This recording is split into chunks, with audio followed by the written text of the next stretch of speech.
Hello everyone, আসসালামু আলাইকুম। সবাই কেমন আছেন? আর আজকে কিন্তু আমি নিয়ে এসেছি সেই বোট ক্লাবের সেকেন্ড পার্টি, যেটা আমি ফার্স্ট পার্টি দিতে পারিনি। আর এই যে দেখেন কত সুন্দর জায়গা আর এত নিরিবিলি পরিবেশ।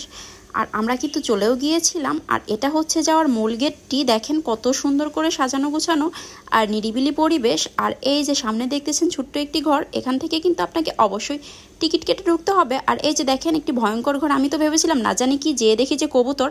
আর জায়গাটি সব মিলিয়ে অনেক বেশি নিরিবিলি ছিল আর অনেক বড় একটি জায়গা এটি। আর সামনেই কিন্তু ছোট্ট একটি কাঠের ব্রিজ ছিল আর তার পাশেই ছিল বোট রাখা, মানে টিকিট কেটে আপনি সেখান দিয়ে যেয়ে চালাতে পারবেন। আর আমি কিন্তু উঠিনি, যেহেতু আমি সাঁতার পারি না, পড়ে টরে যাওয়ার একটু ভয় আছে, আমি উঠিনি। আর এই যে দেখেন কত সুন্দর ব্রিজটি, কি বলবো। আর এটা কিন্তু কাঠের তৈরি, সামনে ছিল আর্টিফিশিয়াল বক। আর এই যে খেজুর গাছ, এর সামনে ছিল নদীর পাড়, কত সুন্দর লাগতেছে জায়গাটি। আর আমি কিন্তু বিকেলবেলায় গিয়েছিলাম, আপনারা চাইলে হাতে একটু সময় নিয়ে যেতে পারেন। আর এই যে দেখেন এখানে কিন্তু খরগোশ, কি একটা বিড়াল ছিল এখানে, তারপর হরিণও কিন্তু ছিল।